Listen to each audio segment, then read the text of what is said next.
Hello there, good evening. Welcome to Look North, our top story tonight. Another dog attack in Sheffield leads to serious injury and more calls for tighter dog controls. Yeah, I was just looking out the window outside my house and heard like loads of commotion. Just saw the man that got bit by the dog walk across the road, looked like he'd been stabbed. We'll ask what you can do if you find yourself in that situation.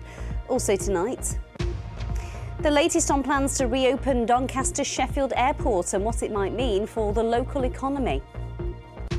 We'll hear from the students struggling to afford accommodation in York. Plus, Poet Laureate Simon Armitage and rapper Testament chat to us ahead of a poetry festival in Leeds. And here is a sneak preview of what's to come. From here to Rotherham, people don't bother them. Right round the whole place, you can't blame me. It's not the same old samey, it's new with the news like Amy Garcia, Muy Bien, freestyle in Yorkshire, everybody's your friend. And it's been a wet and rather windy day today across Yorkshire. Will tomorrow offer any sunshine? I'll have the full details later in the programme.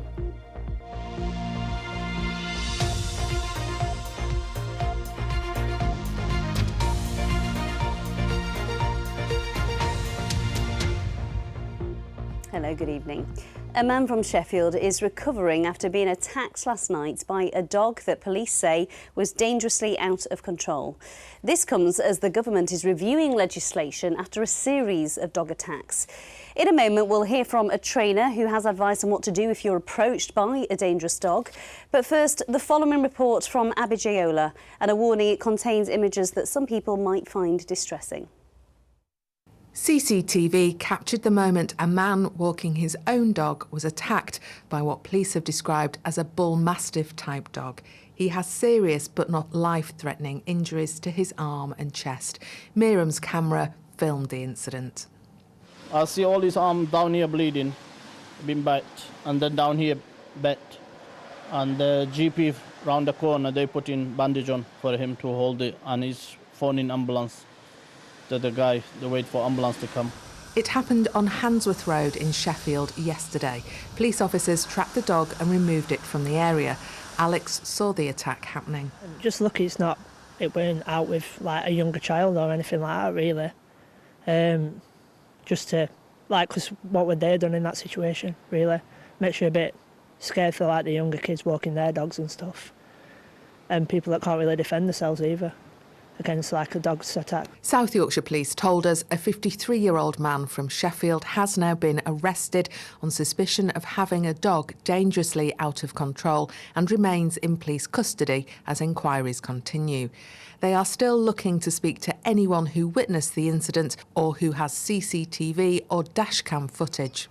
Earlier this week, 2 of Shannon's horses were attacked by dogs near Castleford. West Yorkshire Police say they're investigating.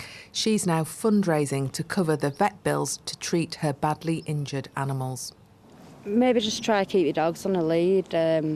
If you want to let them have a bit of a run, there's longer leads that you can have. Don't let your dogs off around other animals, and maybe muzzling is another thing that could be done. The government announced last week that American Bully XL dogs will be banned after a man died in a recent attack in Walsall. But the Labour Party is calling for a review of all legislation around dangerous dogs. It's just not working to prevent these awful attacks. People want to know that their own animals, that they themselves and that their children are safe from these dangerous dog attacks, and that there's also proper accountability for irresponsible owners as well. While debate around the law continues, the government say they expect the police to use all available powers to protect the public from attacks like this. Abby Jayola, BBC Look North. We're going to hear now from Kaylee Howden from Clever Dogs Training School in Leeds. I asked her what dog owners can do to make sure their dogs don't escape from the garden, like police believe happened in this instance. Check your gates, check your fences, check the height of the fences, make sure in your area there's nothing against the fences that the dogs can jump out of, and make the environment enticing for the dog to stay in. What are the rules around when you should and shouldn't have a dog on a lead? Next to the road or in a public area where the dog might cause an issue for whatever reason, then they by law have to be on a lead, so specifically public roads near public transport. If they're in a local park, then that would depend on the council, so I would say definitely check near the entrance, because there will be signs there whether your dog can be or can't be off a lead. If they can be off a lead, then I would say it's down to common courtesy and common sense as to whether you keep your dog on a lead or not. There's been a lot of publicity around dog attacks the last few weeks. So if you find yourself in that situation where you are set upon by a dog, what should you do in that situation? This is going to be hard when you're in the moment, but the more prepared you are, the easier it is. Don't panic. And I fully appreciate that's hard to do, but definitely don't panic. The next is to stand still. Your instinct will be to run, but don't run. Keep your arms by your side and keep your fists closed, and that's to protect your fingers. And finally, keep to the side of the dog. Don't show your back to the dog and don't go full on frontal to the dog. Keep to the side at all times. Yep, shoulder first. And if you're the owner of a dog that you've suddenly lost control of, what should you do? Recall would be ideal. If, however, you are in an unfortunate incident and you've followed all the rules and this has taken you by surprise as well, then again, I would give the same advice. Stay calm, approach as gently as you can, appreciate the other person might be panicking, and quickly gain control back of your dog. Kaylee, some great tips there. Thank you.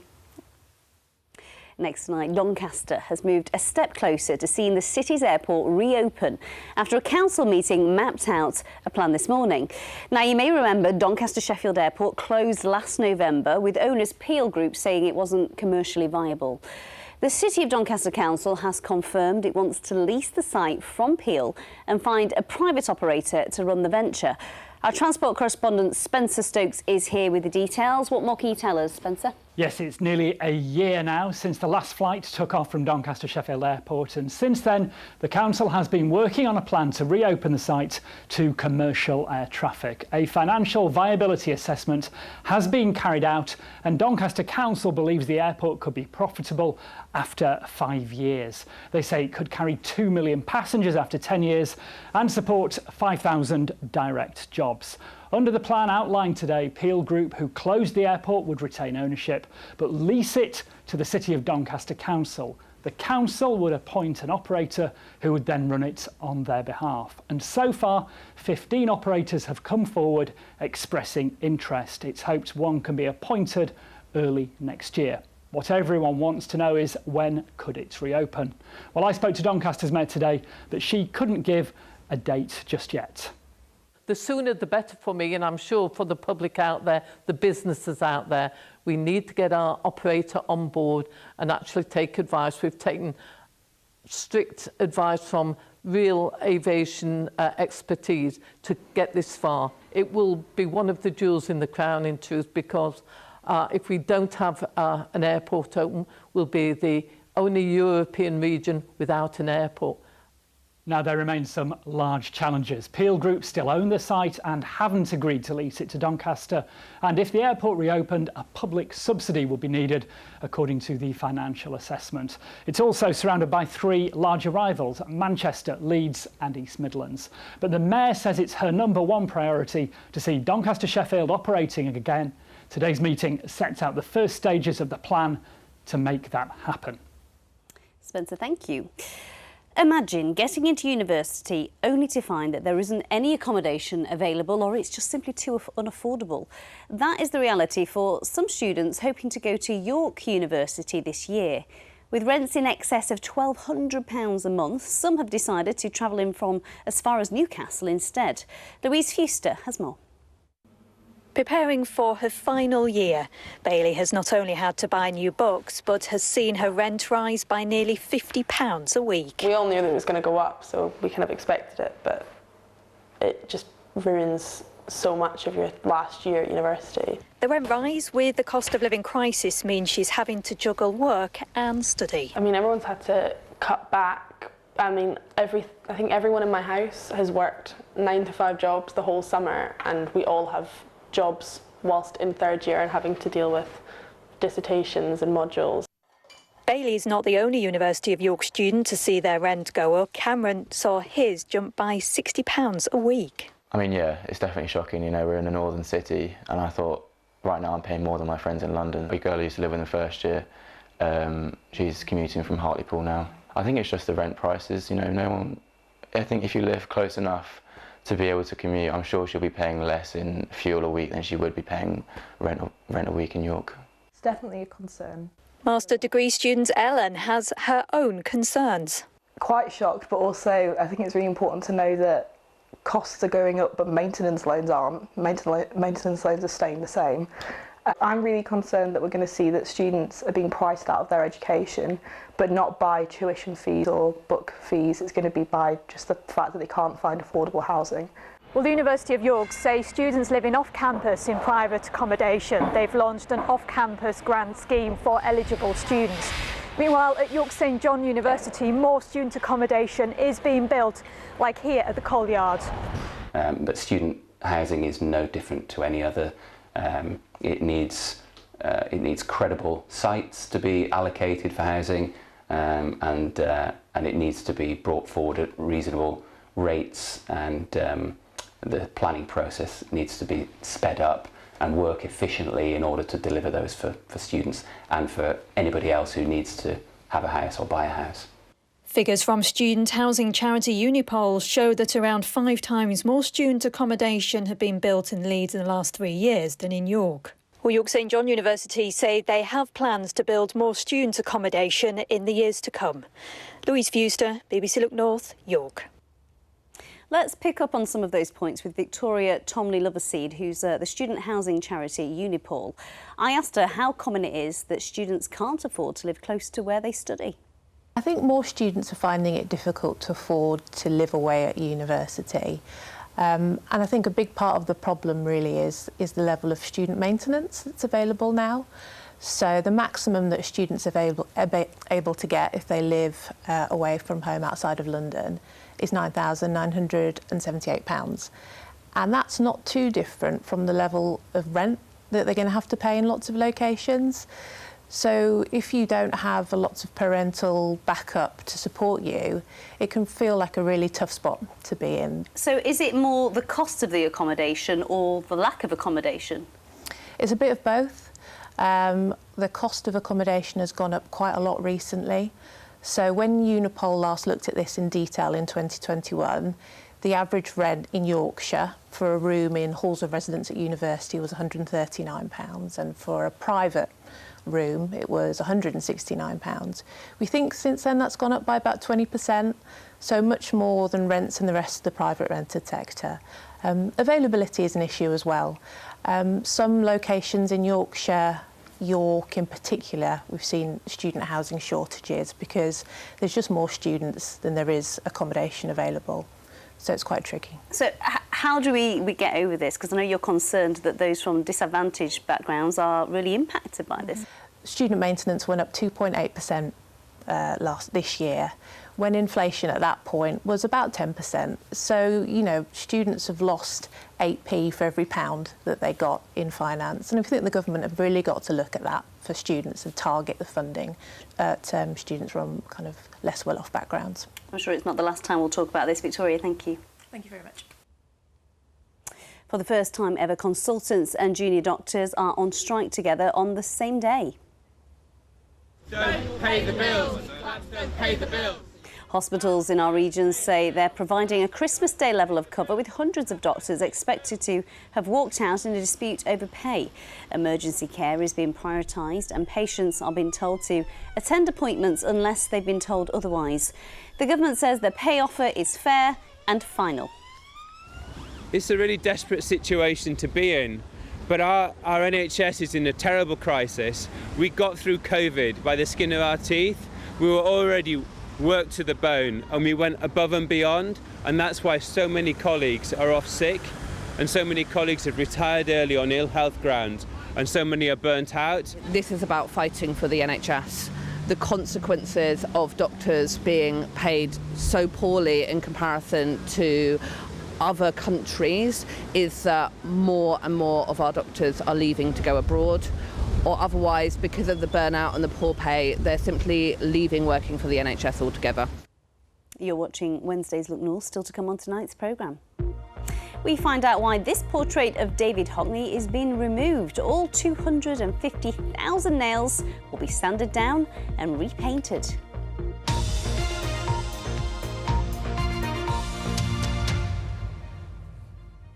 Now, did you know it's Organ Donation Week, and there's a call for more people from diverse backgrounds to consider joining the Organ Donation Register. According to Bradford Teaching Hospitals, the barriers to considering donating organs after death can vary, but the demand is huge. Sabir Pervez has been speaking to two brothers who share a pair of kidneys. It got to a point when it was so painful that Shakur would hold my left arm so I didn't pull the needles out. It was that painful. In 2008, after years of suffering with kidney issues and being on dialysis from childhood, Maruf Farouk's younger brother, Shakur Ahmed, gave him the gift of life through organ donation. He gave him one of his kidneys. I did it for myself because I was taking him to dialysis, so seeing him go through all the pain of dialysis was actually more painful for me. So I researched it, I looked into, spoke to the team, transplant team. It was a simple process. I went through, they did all sorts of checks on me, made sure that I was no risk. And ever since, I think I've probably been more healthier than before. What do you think your life would be like without this organ donation from your brother? If I hadn't got the gift that I got from my brother, I don't think I would have been here. For Shakur, it was a simple fix to a situation he could see deteriorating in front of his eyes.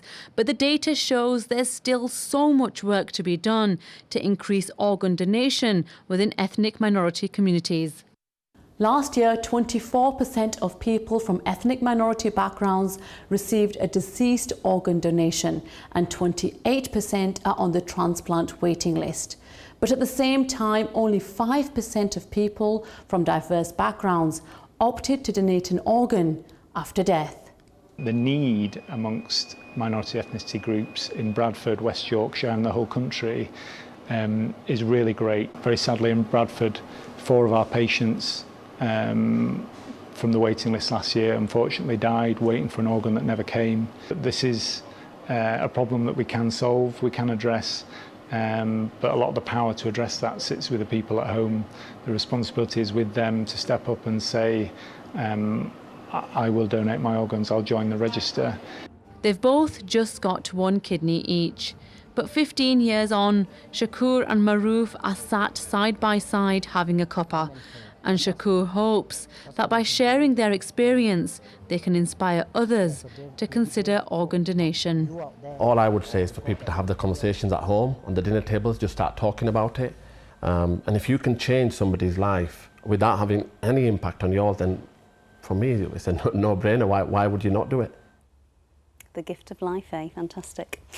Let's turn to sport now, and in football, the Championship, Sheffield Wednesday could only manage a draw at home to fellow strugglers Middlesbrough at Hillsborough last night. After an early stoppage due to home fans throwing tennis balls on the pitch in protest at their ownership, Wednesday took the lead with Anthony Musaba fired in and was top in the first half, but not in the second when Middlesbrough equalised. I think right now for me the more difficult work we have now in the future is try to find this level, because they show we can give this level, because the first half I think we have the control of the game. The UK's biggest poetry and performance festival for new writers has come to Leeds, and it is bursting with Yorkshire talent. BBC Contains Strong Language is a spoken word festival with 4 days of poetry and drama events across the city. It starts tomorrow night and tickets are free online. Earlier I spoke to Poet Laureate Simon Armitage and Yorkshire rapper Testament to find out what's in store.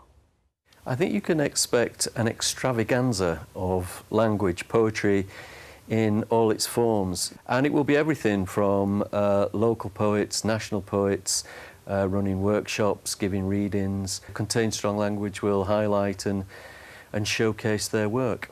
Testament, is it hard to get people engaged in poetry these days? Is it seen as cool? I think the funny thing is that we engage with poetry all the time, whether it's your favourite song lyrics, telling your kids nursery rhymes. I think one of the great things about Yorkshire is there's a number of projects that work with young people or people that haven't had the opportunity to write, and people are finding that they've got a voice. And this festival is all about young talent as well, isn't it? Tell us about that. Yeah, we've been running a project for about a year now with the Mayor, Tracy Brabin, to find 2 young West Yorkshire laureates. And it's like the sort of FA Cup of West Yorkshire young poetry. We'll be asking them to come along to, witness political events, sporting occasions, literary events, and to write poems about what they see and what they find. Well, you are men who are good with words, so Testament, can you do a Look North rap that takes us up in the cool stakes?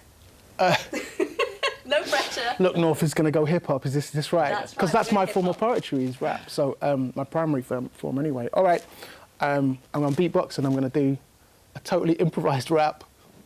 No pressure. Okay.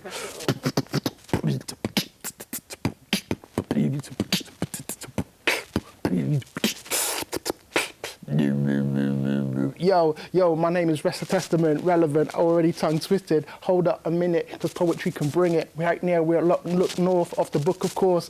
Yo, Testament, representing the North. From here to Rotherham, people don't bother them. Right round the whole place, you can't blame me. It's not the same old samey, it's new with the news like Amy Garcia, Muy Bien, freestyle in Yorkshire, everybody's your friend. That's the way we do as we rock on. Switch to the Rever, shout out Paul Hudson, or is it Keeley? Feel me today, yo. My name is Testament, and I'm away like that. Oh my goodness, that was amazing. My mind is blown. Everyone who's watching is going to want to come to this festival. So Simon, how do they get involved? They can go on the website. BBC contains strong language. All the tickets are free. Poetry is sometimes, I think, a well-kept secret. So come along and help us blow its cover. Don't think you can beat that, can you? Now, if you're familiar with Bradford's Little Germany, then you probably know this. It's a massive portrait of artist David Hockney, made of 250,000 nails. Today, it's been removed to be painstakingly restored by creator Marcus Levine before reappearing in currently a very secret top location. This is the first coloured nail sculpture in the world. It's the largest nail sculpture in the world as well. My name is Marcus Levine and nails are my medium. This piece is called Hockney, a Portrait in Nails, and took 15 months to complete. It's not too bad, you know. There's just a few areas, isn't there, where it's come clean off. I think people might be a little bit disappointed that it's leaving Little Germany, but it is staying in Bradford. It's been up for 6 years and it has to come down. I need time to work on it, to renew it again, and that's why it's coming down. Now's the time. So once the first panel came down, then I started to relax. You know, I think the first panel, everybody's a bit nervous, and you know, I didn't like to watch that bit, but yeah, that's down now, and all the panels are coming down quite nicely. Good. Okay. There's 250 kilos of nails, which is approximately 250,000 nails. That's how many nails I knocked in over a period of 15 months. That is a lot of nails. It's coming down, but it is staying in Bradford. It's going to an indoor location, which will be fantastic. It's one of my favourite pieces, obviously, because I put my heart and soul into it. This panel that's coming down now is just Hockney's hand with a cigarette in it, with the smoke wisping up, which was a bit of a challenge, you know, because smoke's not easy, and in nails, it's even harder, you know.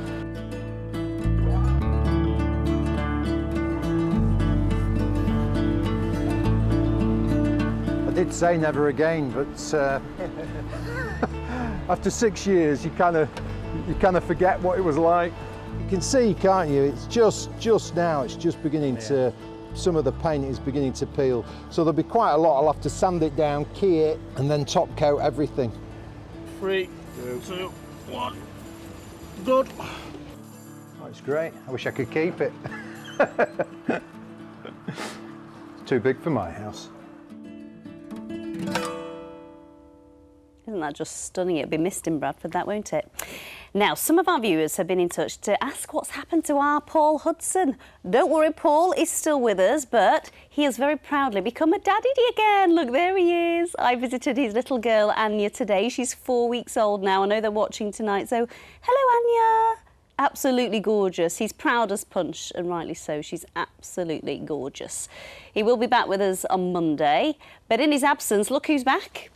Hello, Lisa. Hello. How long has it been since you've done 6:30? Oh, a few years, I'm not sure. Yeah, can you remember how to do it? Yeah, I think I can just about remember how to do it, although with the forecast you might really hope that I can't remember because it's not looking the best. Don't worry, Paul makes it up as he goes along, so it's fine. Yeah, I'm sure he does. Good to see you, Lisa. It's nice to be back, but we've not really been having some very nice weather. You can see on the weather photos here, this one from York. We've had very grey skies, although these lovely umbrellas did help to brighten the grey sky. Thank you to send that one in. And the next one at Scarborough, you can see there the gloomy grey skies and also the puddles on the ground. Keep your photos coming in. We like to see them, weather watchers. Now, for the forecast, it has been wet and grey today. It's also been rather windy. It is at least going to be brighter tomorrow, but I can't promise totally dry because there is going to be a fair number of showers around as well. It's all down to this area of low pressure that's going to continue to give us unsettled weather through Thursday and Friday. Then a brief ridge of high pressure is going to settle things down for Saturday, but it won't last long. You can see another area of low pressure is going to bring us those strong winds back again as we head into Sunday. The satellite sequence shows all that cloud that we have had, but the rain's cleared out into the North Sea. And as we head through this evening, got a few showers feeding back into the Pennines and Dales, and they'll continue as we go through the night. Otherwise, it's dry and clear across Yorkshire, and that means it is going to be cooler than last night, with the winds easing down around 7 or 8 degrees. So let's look at those tide times. The next high water in Whitby tomorrow morning at 12 minutes past 8. Tomorrow will be a cooler start than we had today. It will be dry and fine with lots of sunshine at first, but we will see some showers affecting the Pennines and Dales as we go through the day. They'll become a little more frequent and widespread across Yorkshire. It's not going to be as windy as today, and temperature-wise around about average 17 degrees. That is 63 Fahrenheit. Friday is a very similar day, so it's sunshine and showers again after a chilly start. Saturday looks to be dry and bright, but the wind picks back up again on Sunday, although it will be turning milder.